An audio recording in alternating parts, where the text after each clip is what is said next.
Hello everybody, how's it going today? I'm sorry about the radio in the background, there's not much I can do about it right now. But I wanted to hurry up and do this video before my husband gets home again. He's having some early days because he's going in earlier than normal. But I just wanted to get this in there. I know I said I was going to do one yesterday, but like I said on the comments, I couldn't get to it because he got home early and he was interrupting me every time I tried to start one. So I decided to just wait till today. So here we go. I'm going to start when I was 7 because there's a story I want to tell you about. When I was 7 years old, I was home. I was 7. And while I was at home, my mom was married to this other guy. We called him stepdad, but I didn't really call him anything but his name. And for privacy reasons, I won't say it, but he tried to get us to play games, like hide and seek and stuff like that. So one day we were playing hide and seek, and it was a really good, it was a good day, decent day. And this was midday, like afternoon.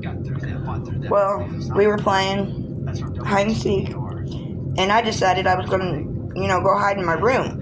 And I hid behind my door. And I had my leg up against the door. I will tell you, this guy was not very nice. I will tell you that much. But anyway, I was behind my bedroom door, and Jason and Sean were hiding somewhere in the hallway. And I decided I was going to shut the door most of the way, and I was trying to hold the door shut with my legs. And I hadn't been home very long from after having one surgery done on my leg. But when I was playing, I was trying to hold the door, closed with my leg. And I held it really, really, really tight as I could go, being a little kid. And I thought I was doing a good job. Well, he took the door and he slammed it open. When he did this, he slammed my leg back. So I heard a pop and my knee immediately swelled up. So I was crying, of course. It hurt really, really bad. I sat there and I tried to tell him that it was hurting really, really bad and I needed probably mom and to go to the hospital. He said, "Oh, you'll be fine, It's just bruised. That's all. It's just bruised." So I'm sitting in the living room and I got this pillow underneath my leg and I'm trying to deal with it. At the time I was still on pain medicine due to the surgery, so I still had pain medicine, so it kind of made it feel better, but not really. So mom got home that night and I told her about the incident, and she looked at my leg and she thought the same thing. "Oh, it's just bruised. It does look swollen, but it's bruised." So I was like, okay. So I was getting ready to go to bed that night, and the way I get in bed is I take my head and I push it up against the back of my bed, and I would push myself up and then use my legs to pull myself, all the way up and get into the bed. And then, actually once I'm in a standing position, I would then flip myself onto my bed.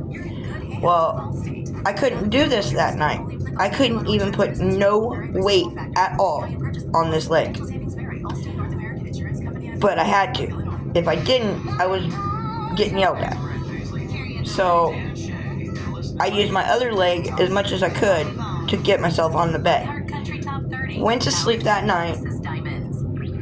Woke up every 5-10 minutes it felt like. You're a kid. You don't know really how long you're waking up. But I was in a lot of pain. And nothing was working at this point. It was starting to get really bad. My leg turned beet red. The whole leg turned beet red. And my knee looked like a soccer ball almost. I'd say probably actually the size of a baseball. So the next day, I had to go to school.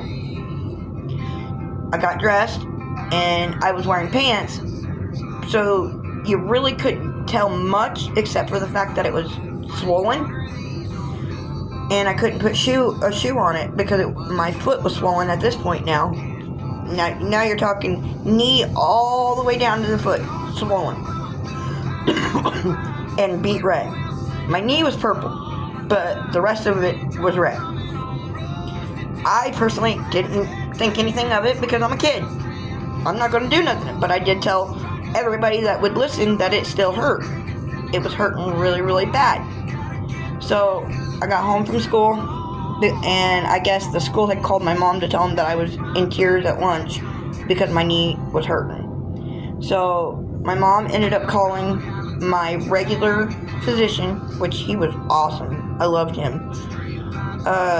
He was older though, so he's not around anymore, I don't think.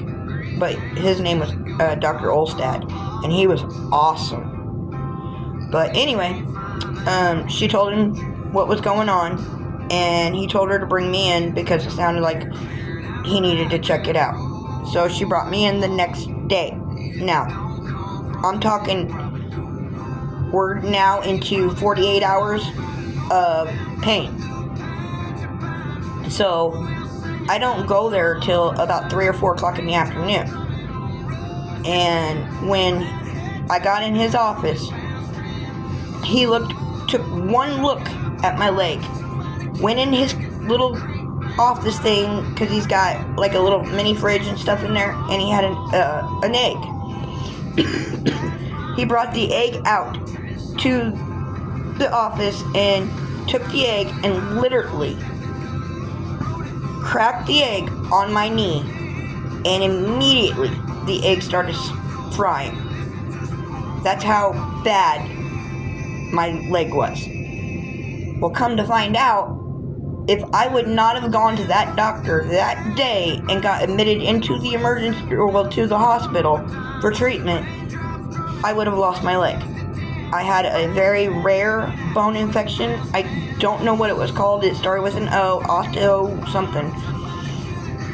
But they immediately put me in there. I was in the hospital for 6 weeks on IVs and antibiotics trying to flush the infection out, because the next day that I was there, they took me down for a bone scan, and I thought bone scans were awesome because you could see the different colors of your, leg, your bone, and it tells you where the infection's at. Well, my leg lit up like a Christmas tree. All basically red and green. So it meant the infection was everywhere. Sorry, my nose is itching. But the infection was basically all the way down my leg. And I would have lost my leg right above the knee down had I not gotten in the hospital for that. And I thought I should tell you all that story because there's not very many cases of it. But yeah, it was a very rare bone disease. And they said that it can come back if I'm not careful. So every time that I actually hurt that leg, I will kind of freak out a little bit because I'm thinking that it's going to come back. But so far, I've been lucky and it hasn't. I do have days where I worry because my knee kind of will react, but I think part of it's arthritis now because, I'm old. But anyway, I thought you guys would like that story. A little, interesting fact about certain things that can happen. And I don't know if it was, because I have AMC or if it would have just happened anyway. But yeah, I never played hide and seek again after that because of that. And I'm going to add one more thing in here. Then there was a time shortly after that I got home. Actually, no, it was about 2 years after that.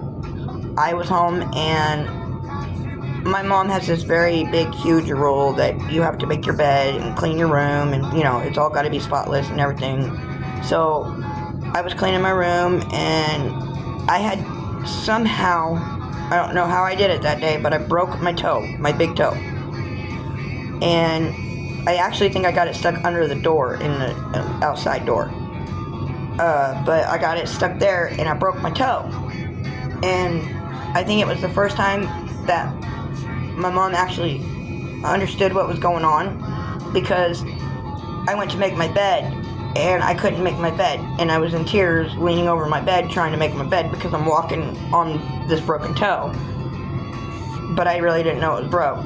And she kept asking me what was wrong, so I told her, I was like, I think I broke my toe because it hurts really bad to try to make this bed.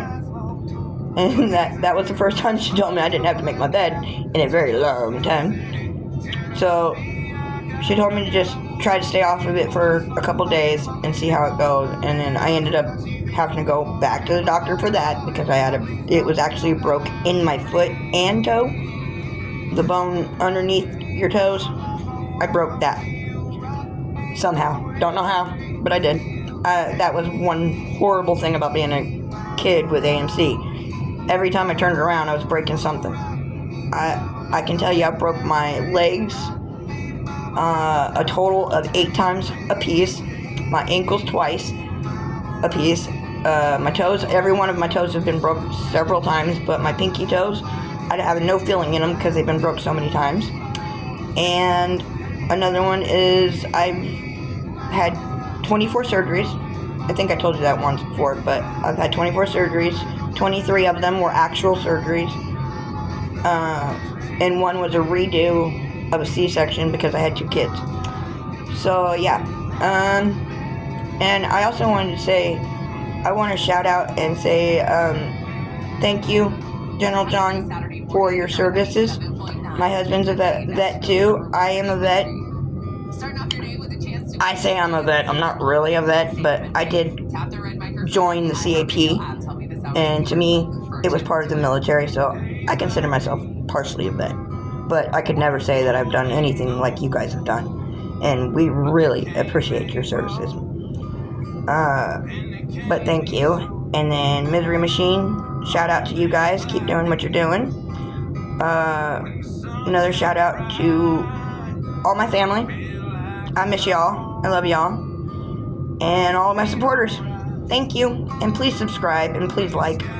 I will talk to y'all later. Bye.